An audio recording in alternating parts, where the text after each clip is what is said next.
déjenme arrancar con esta serie de mensajes que hemos titulado Pelea la buena batalla. Está sacada de la idea de este versículo de Primera de Pedro, donde el apóstol Pedro dice, pelea la buena batalla. Y la base de mi idea es de que quizá muchos de ustedes llegaron a este lugar con alguna carga, con alguna lucha en su corazón. Y tal vez para algunos de ustedes estás luchando con un hábito, hay una carga en tu corazón que necesita romper un hábito en tu vida. Tal vez para algún otro, su lucha tiene que ver con una relación que tal vez es una relación que sabes que a Dios no le agrada y que tienes que romper, una relación que necesitas arreglar. Tal vez para otro su lucha, su pelea tiene que ver con una deuda que necesitas eliminar. Y estás ahí metido en una deuda que tienes que terminar. Tal vez para algún otro esto signifique, su lucha tenga que ver con una tentación. Estás luchando con algo, con un pecado que simplemente estás volviendo a caer y caer ahí. Y entonces mi idea es de que tú y yo podamos entender que, sabes, hoy puede ser un buen tiempo para entender que en Cristo, sabes, tú y yo podemos tener victoria sobre esas luchas y conquistar cada una de esas luchas que tenemos, y tenemos que pelear esa buena batalla. Y entonces de eso trata esta nueva serie que estamos arrancando. Sin embargo, me metí en un gran problema porque decidí que sería una muy buena oportunidad por los próximos 4 domingos, mientras hablo de esto, poder dirigir este mensaje de una manera muy específicamente para los hombres de nuestra iglesia. Y este mensaje va dirigido para cada uno de ustedes, caballeros que están aquí. Y por las próximas 4 semanas, aprovechando que es el mes del Día del Padre y siempre nos hacen menos, entonces dije, bueno, yo no voy a hacer eso. 4 mensajes para ustedes. Vamos a disfrutar de 4 mensajes para ustedes. Y este es mi punto, y les digo que me metí en problemas porque mientras pensaba y oraba y desarrollaba estos temas, cada uno de estos temas era algo que me confronta. Me encantaría decirte que domino cada una de estas cosas, pero la verdad es que no. Y mi punto es que sí me doy cuenta que muchos de nosotros como varones necesitamos un empujón a veces. Necesitamos ese codazo en medio de nuestras vidas para hacer lo que Dios tiene que hacer en nuestras vidas. Y hermanas, no se preocupen, queridas hermanas, no se preocupen, no las voy a dejar fuera del mensaje. No tienen vacaciones 4 domingos, no van a decir van a predicar para los varones, no vamos. No, estoy seguro que Dios tiene algo para ustedes, y además que si alguien pelea, si alguien lucha por la familia, son ustedes. Es muy evidente para mí cuando una mamá ora, cosas extraordinarias pasan, ¿no es cierto? Y la verdad es que sería muy tonto ponerte a pelear con una mamá que está defendiendo a sus hijos. Nunca te metas en problemas a pelear con una mamá que está protegiendo algo. Mis queridas hermanas, honro cada una de esas luchas que ustedes tienen para defender a su familia siempre. Y entonces hoy simplemente quiero aprovechar este tiempo y hablar otra vez directamente a los hombres, porque siento que vivimos en una cultura de mucha confusión en cuanto a cómo ser un hombre. ¿De qué se trata ser hombre? Debemos ser esos hombres poderosos, pero a la vez delicados. Podemos ser esos hombres que manifiestan esa fortaleza, pero a la vez se ve bien que mostremos nuestra debilidad. Y hay tantas cosas alrededor de esto que me parece que vivimos en una confusión acerca de cómo ser hombres. Y mi propuesta es que veamos cómo era Jesús. Mi propuesta es llevarte a considerar a este Jesús como ese hombre que él era. Desde chico veía estas pinturas, estas imágenes de Jesús, y la verdad, si te soy muy objetivo, mientras pensaba en este tema, muchas veces estas imágenes, estas pinturas de Jesús pintan a Jesús como una persona muy humilde, muy apacible, y hasta pareciera como que Jesús nomás se llevaba bien con las ovejas y los niños, y como que era toda bondad y no representaba una masculinidad muy fuerte. En realidad así es, Jesús estaba lleno de amor y de misericordia y de gracia, pero déjame recordarte que no hubo un mayor guerrero espiritual que haya existido más que este Jesucristo que vino y vivió No hay un guerrero más feroz en el mundo que este Jesús. Y mira, estoy convencido que si Dios quiere llevarnos a ser como Jesús, es una de las áreas que tú y yo tenemos que ver. Yo quiero que veamos esa naturaleza de Dios impresa en la persona de Jesús. Y cuando ves a Dios en la Biblia, me encanta ver esa naturaleza de Dios tan especial. Una forma en que este Dios tan grande, tan incomprensible se da a conocer es a través de metáforas. Y entonces, cuando vas a la Biblia, puedes encontrar todas estas metáforas de cómo es Dios, y es extraordinario para mí, porque, sabes, a Dios no lo podemos meter en una caja, no lo puedes encajonar y decir simplemente Dios es así. Dios es tan especial que necesita de estas metáforas. Y entonces vas a la Biblia y encuentras que Dios es un refugio, es este escondite, es una fortaleza, es una roca. Pero hay una figura que me apasionó estudiar estos últimos meses. Mira, Jesús, Dios tiene esta figura de un guerrero. Y en Éxodo capítulo 15, mira estas palabras del Señor. Dice: el Señor es un valiente guerrero, su nombre es el Señor. Este Jesús, tan lleno de gracia, de misericordia, de compasión, sabes, era un hombre que luchaba, que peleaba. Dios es un guerrero. Y otra vez es una imagen que a veces no tenemos mucho, pero es muy real. De hecho, las palabras de Jesús alguna vez para sus discípulos son muy retadoras. Mira lo que dice Mateo en capítulo 10 en el versículo 34. No pienses que he venido para traer la paz a la tierra, sino que he venido a traer espada. Mira otra vez las palabras de Jesús. Son palabras muy retadoras, ¿no es cierto? Que se salen de la caja, de la imagen de este Dios todo tierno, de este Jesús toda misericordia y humildad. Y dice: yo no he venido a traer paz, yo vine a traer espada en medio de este mundo, en medio de esta característica de que Él es un guerrero. De hecho, hay estas imágenes, estas ocasiones tan extraordinarias de Jesús. En Lucas capítulo 4 podrás encontrar un momento en el ministerio de Jesús. Jesús está enseñando en Nazaret, está predicando a una enorme multitud y dice algo que enciende a la multitud. Él se identifica como el Hijo de Dios, y entonces la multitud se molesta tanto que deciden lanzarlo por un despeñadero, y entonces lo agarran y lo llevan ahí hasta el borde de aquella montaña para aventarlo.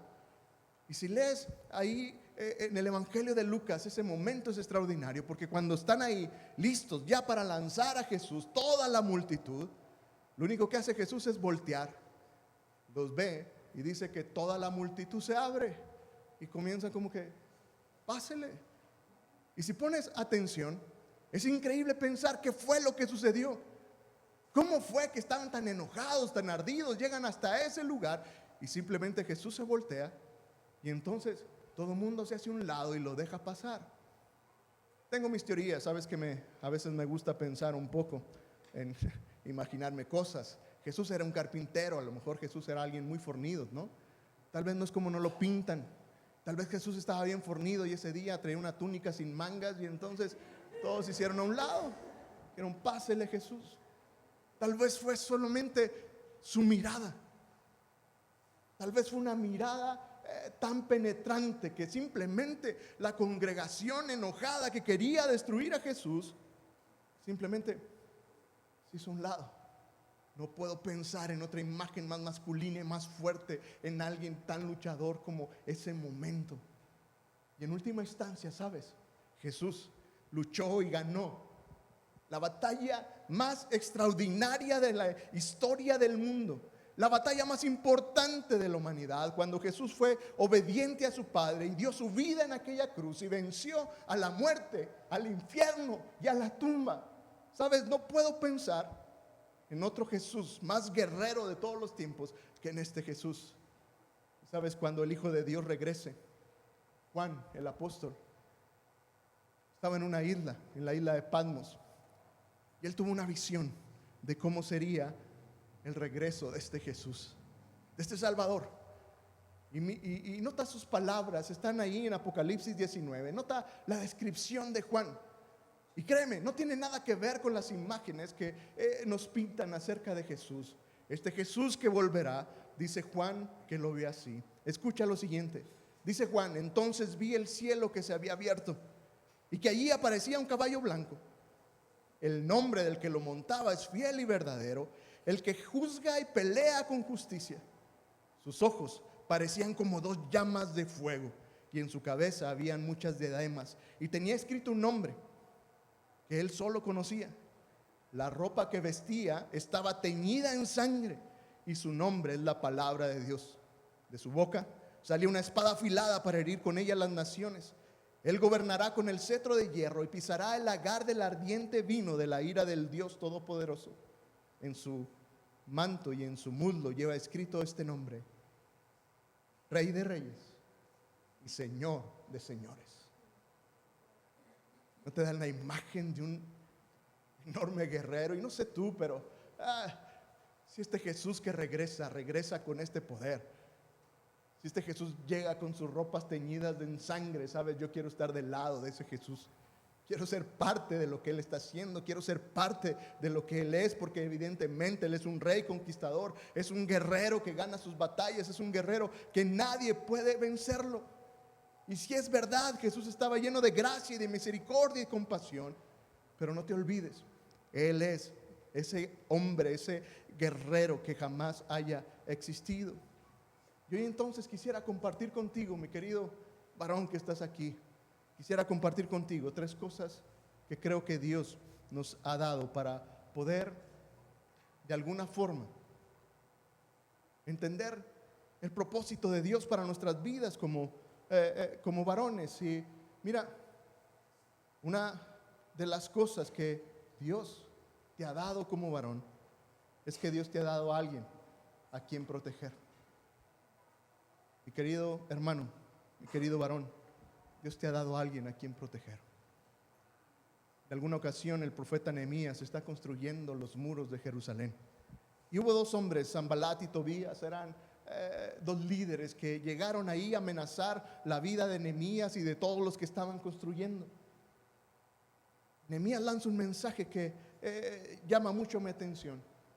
En medio de las amenazas, en medio de decirles que los iban a matar porque están construyendo ese muro, Nehemías se levanta y les dice: no tengan miedo de sus enemigos, recuerden al Señor que es grande y asombroso.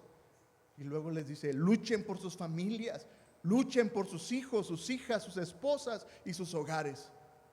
Mis queridos hermanos varones, Dios nos llamó a pelear por nuestras familias. Dios te llamó mucho más allá para estar sentado en el sofá de tu cama viendo televisión. Dios te llamó a algo mucho más que solamente estar jugando con tus juguetes o con tu videojuego. Dios te llamó a algo mucho más grande.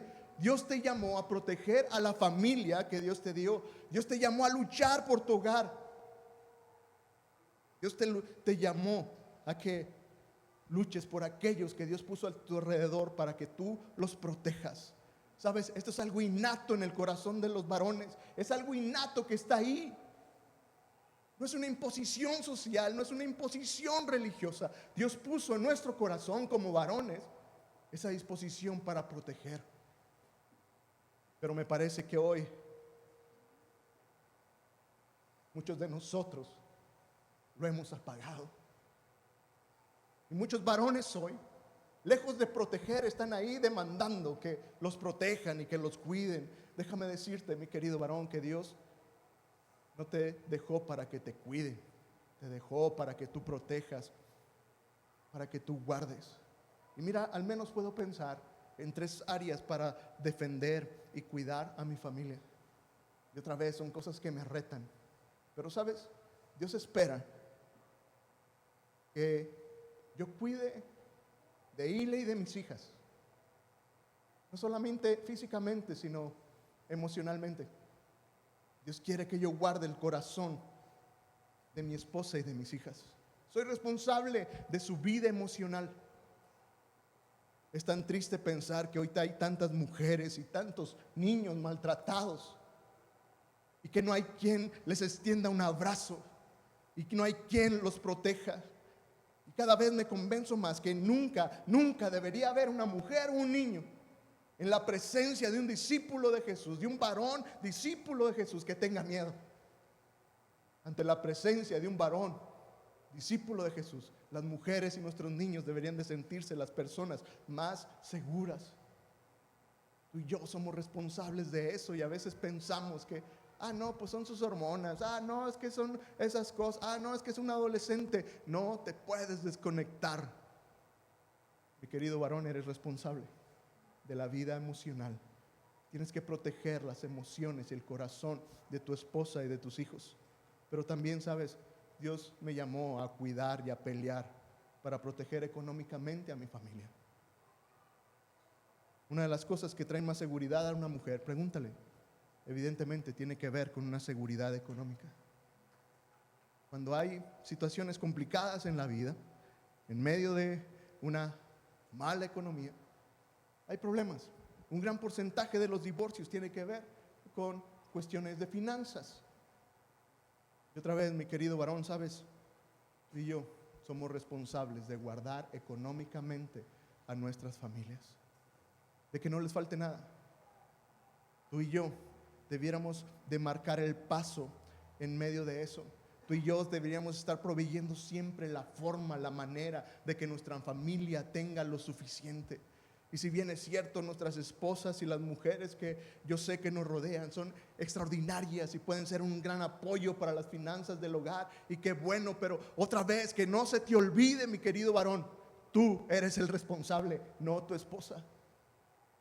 Y otra vez, sabes, cada una de estas cosas no tiene que ver con control, tiene que ver otra vez con este espíritu de cuidado. No se trata de controlar, se trata de cuidar y de proveer.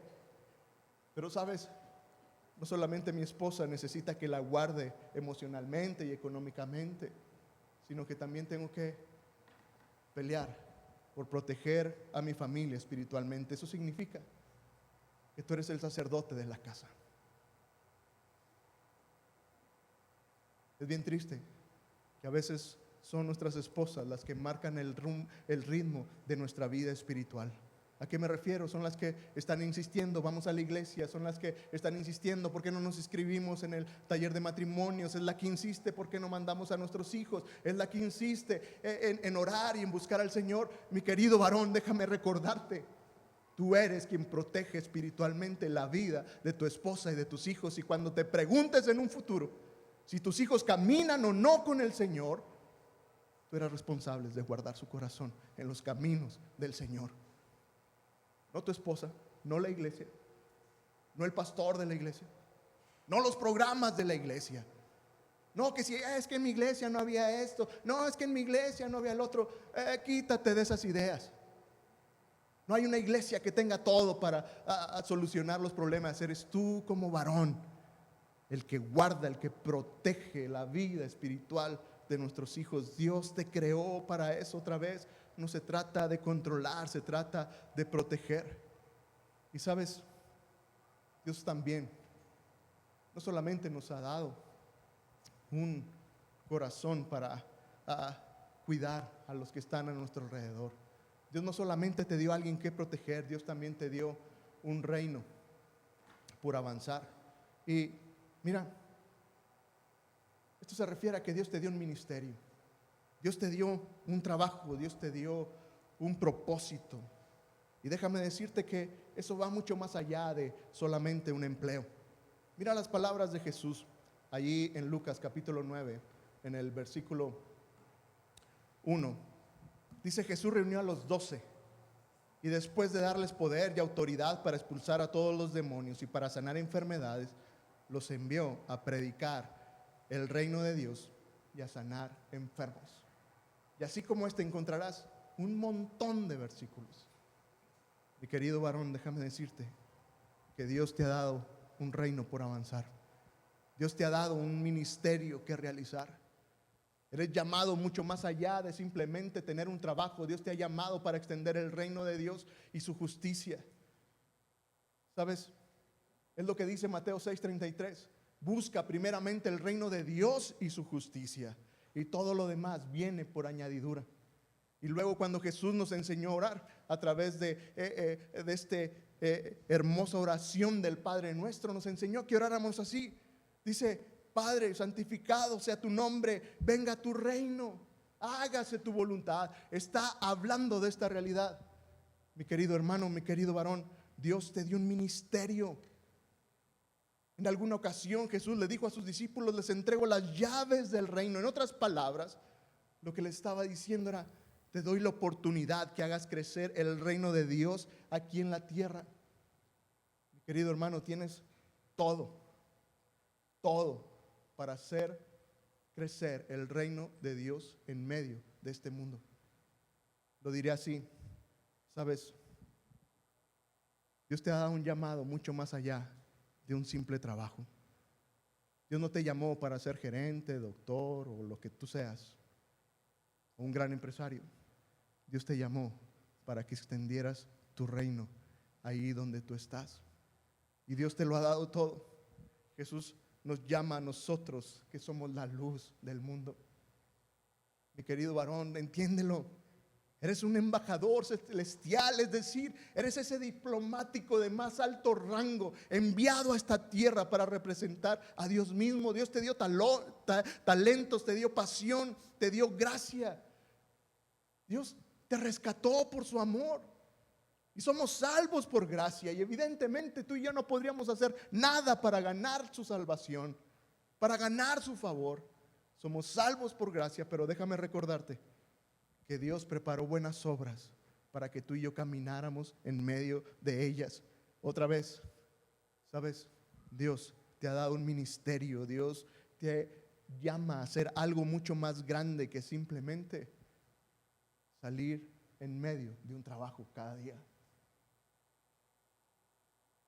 Mucho más allá de simplemente realizar un trabajo, Dios te ha dado una causa por la cual vale luchar. Déjame abrir mi corazón y decirte que no hay algo que valga más la pena invertir la vida, mi querido varón, hoy, que en engrandecer el reino de Dios, porque es lo único que tiene trascendencia eterna. Mientras te matas en tu empresa, te darán las gracias en algún momento. La economía se caerá y a lo mejor te despidan. Mientras construyas un gran negocio en medio de una economía tan débil, se puede caer. ¿De qué serviría?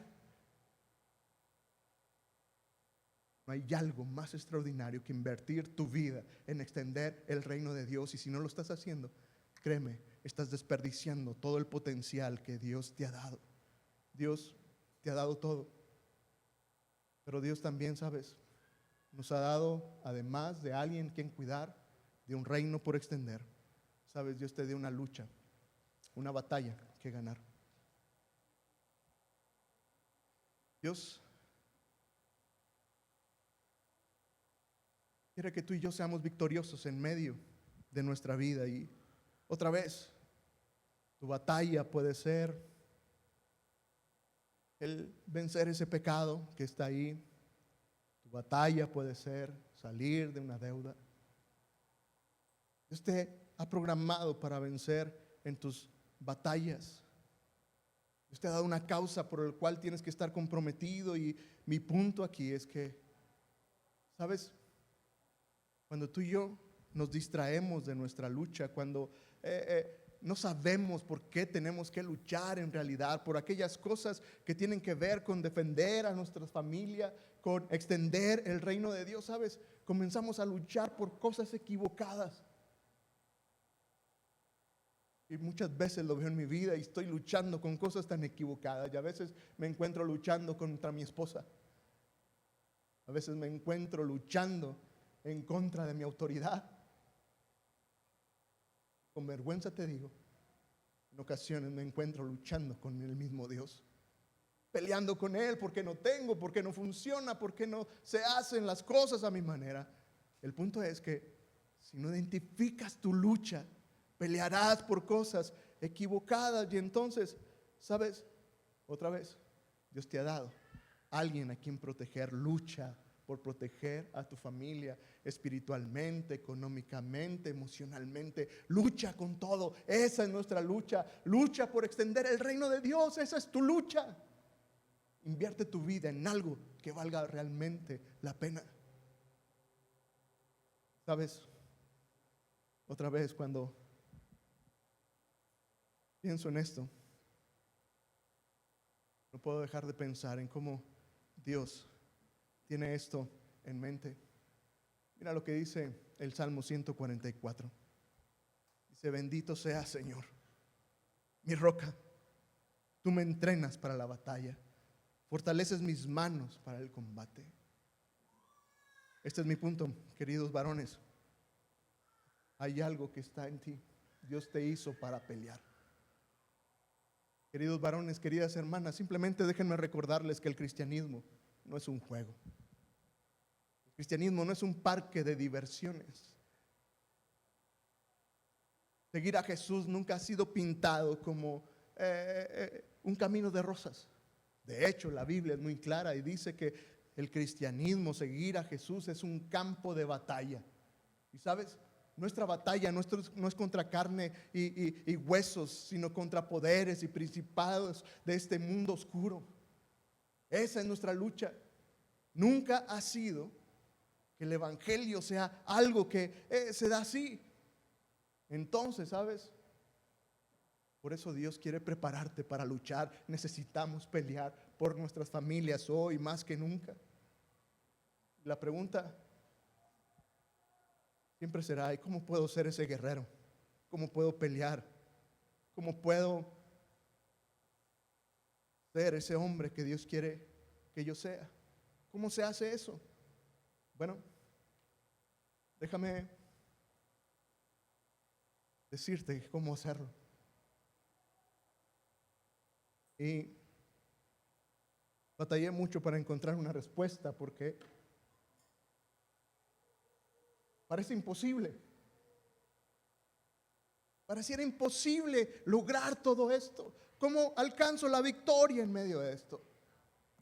Sabes, hay algo que entendí y espero podértelo comunicar. Sabes, me gustaría que entendieras que la victoria sobre nuestra pelea, la victoria no es lo que conquistas en un futuro, no es lo que conquistas después. La victoria está en ser fiel y obediente el día de hoy. El momento de la victoria no está en el futuro, es hoy. Para David, ¿sabes? La victoria no fue cuando Goliat se cayó después de ese pedradón que le dio en la cabeza. Ahí no estuvo su victoria fue cuando fue obediente y fue con sus hermanos a llevarles el lonche de ese día. ¿Sabes? La victoria no es algo que ves en el futuro. La verdadera victoria es cuando tú y yo honramos a Dios. Somos fieles y obedientes el día de hoy. Piensa en Jesús. Mira, el mejor guerrero de todos los tiempos, el que ha peleado más que cualquier otra persona. ¿Sabes? La victoria de Jesús no fue cuando dio su vida en la cruz y cuando Dios lo resucitó de entre los muertos. Su victoria no estuvo ahí. Su victoria estuvo después de ayunar 40 días y 40 noches y que el diablo lo confrontó y 3 veces intentó desviarlo de la voluntad del Padre. Y una vez Satanás llega y le dice: oye, sé que tienes hambre, por 40 días no has comido, ¿por qué no conviertes esas piedras en pan? Y sabes, Jesús saca su arsenal y se defiende con la palabra de Dios y le dice: no, Satanás, así no es. La palabra de Dios dice que no solo de pan vivirá el hombre. Y entonces, ¿sabes? Ahí estaba la victoria de Jesús. La victoria de Jesús estaba mientras se oponía a las fuerzas de Satanás ese día. Y Satanás insistió y le dice: oye, aquí hay un acantilado, ¿por qué no te avientas? Si eres el Hijo de Dios, Dios mandará a sus ángeles y te va a proteger. Nuevamente Jesús, con la palabra de Dios, contesta y le dice: la palabra de Dios dice que no tentarás al Señor tu Dios. La victoria de Jesús estaba en medio de esos momentos cada día. Y una tercera vez Satanás insiste y le dice: ¿ves todos estos reinos? Te los podría dar si solamente te arrodillas y me adoras. Nuevamente Jesús le dice: aléjate de mí, Satanás. porque la palabra de Dios dice que solo al Señor tu Dios adorarás. Nuevamente, sabes, la victoria de Jesús no estuvo solamente en la cruz y el día que resucitó. Estuvo todos esos días que Él fue obediente, ese día que protegió a esa mujer que estaba quebrada, que estaba rota, delante de toda una congregación enfurecida, queriéndola apedrear por su pecado. Y cuando Jesús la defiende ese día Jesús alcanzaba la victoria. La victoria de Jesús estaba día tras día cuando entró en el templo y vio que estaban usando el templo como un mercado. Jesús voltea las mesas de los mercaderes y entonces otra vez es una escena tan extraordinaria de un luchador, de un hombre con todo ese poder y autoridad. Y voltea las mesas y me hace pensar en una verdad, ¿sabes? Habrá ocasiones en que tú y yo tengamos que poner la otra mejilla, pero va a haber ocasiones, mi querido varón, en que tengamos que voltear las mesas. Va a haber ocasiones en que tengas que pelear y luchar y poner orden. Jesús vencía, alcanzaba la victoria en medio de cada día. La victoria de Jesús estuvo ahí en el huerto de Getsemaní. Estaba orando y diciendo: Dios, por favor, que pase de mí esta copa. Si es posible, no quiero ir a la cruz. La victoria de Jesús estuvo esa noche, inmediatamente después, cuando dijo: pero que no se haga mi voluntad, sino que se haga la tuya. Cuando Jesús, ahí desnudo, colgado en aquella cruz, recibiendo todo ese desprecio y esos abusos de la gente que le escupía, mientras Jesús moría lentamente, ¿sabes? Jesús alcanzaba la victoria cuando no se vengó. Con la mano en la cintura podía haber llamado una legión de ángeles y podía haber bajado de ahí y se pudo haber vengado de todo lo que le estaban haciendo, pero su expresión fue: Padre, perdónalos, ni siquiera saben lo que hacen. Jesús fue victorioso cada día de su vida.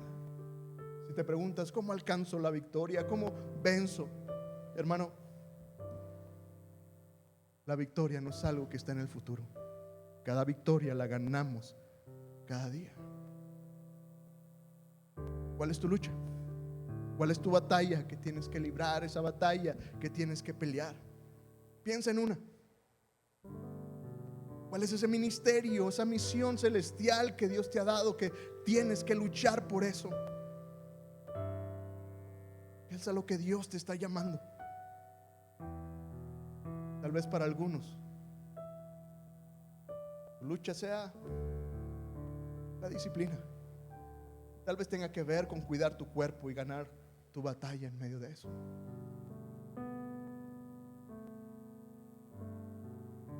Alguien dijo: si nuestro cuerpo es el templo del Espíritu Santo, dijo, yo vivo en una mega iglesia, templote, ¿no? Tal vez tú necesitas vencer esa batalla de comenzar a cuidar tu cuerpo para bendecir a tu familia. Tal vez tu batalla es salir de una deuda. Necesitas ser bien creativo y otra vez, ¿sabes? Tu victoria no va a ser cuando pierdas 10 kilos dentro de 3 meses o 10 meses, no lo sé. Tu victoria está este día cuando dices: no voy a comer eso. Tu victoria está cuando comienzas a hacer ejercicio. ¿Sabes? Nuestra victoria no va a estar en que paguemos la tarjeta de crédito, decir, dentro de 10 meses, un año, ya pagué la deuda. ¿Sabes? La victoria es hoy. Cuando tú y yo dejamos de comprar cosas que no necesitamos, vivimos por debajo de lo que ganamos para poder abonar más a la deuda. Aquí la lucha donde ganas la victoria es cada día. Tu lucha es contra un pecado, tal vez un pecado tan íntimo. Estás atrapado en la pornografía. ¿Sabes? Tu victoria no es cuando digas: tengo un año sin ver pornografía. Tu victoria está hoy. Cuando dejas tu teléfono, te deshaces de lo que te hace caer y vences el día de hoy. tu lucha es ser un hombre pasivo espiritualmente. Tu victoria no está en el futuro, cuando digas, ya me sé la Biblia de memoria y soy líder en la iglesia. Tu victoria no está ahí cuando digas, ya soy maestro y tengo discípulos y estoy enseñando. Tu victoria no está allá en aquellos años, cuando te visualizas allá como el gran cristiano, el gran maestro. Tu victoria no está allá en el futuro, tu victoria está hoy. Cuando tomes la palabra de Dios a partir de hoy, y luego lo hagas mañana, y luego el martes, el miércoles, el jueves y todos los días estés ahí. Ahí está tu victoria, no en el futuro. Otra vez, tal vez tu lucha sea con ser ese padre pasivo espiritualmente. Tu lucha, tu victoria no estará dentro de 20 años cuando voltees y digas, mis hijos caminan en la voluntad de Dios. Gracias a Dios por eso. Tu victoria está hoy, cuando te comprometes a ser el sacerdote de tu casa y no le cedes ese derecho ni a la iglesia, ni a los programas de las iglesias, ni a nadie más. Tomas tu papel de sacerdote, de pastor de tu casa, y tú eres quien enseña y guía y pastorea a tu familia. Tu victoria está hoy, no en un futuro. Mi querido varón,